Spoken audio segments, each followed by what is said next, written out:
Welcome to Raza Learning Hub. In this video we can find the value of this expression, which is 9 in 1 upon 2 divided by 9 1 upon 2. So how can we find the value of this expression? If you have new in my channel, then kindly subscribe my channel. Firstly, we can solve these mixed number into improper fraction. Okay, so 9 2s are 18, 18 plus 1 is 19. So 19 divided by 2. Okay guys, divided by 2 3s are 6, and 6 plus 1 is equal to 9 divided by 2. Okay guys, so now according to KCF rule, where K stand for keep, C stand for change, and F stand for flip, we can write this as so 19 divided by 2 multiply by 2 divided by 9.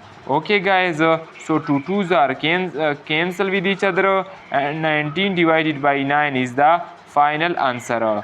Okay guys, if anywhere you can face an issue, then comment. Please subscribe my channel for more videos, because my channel is not monetized and is near to monetization. Kindly subscribe my channel. Thanks a lot all viewers.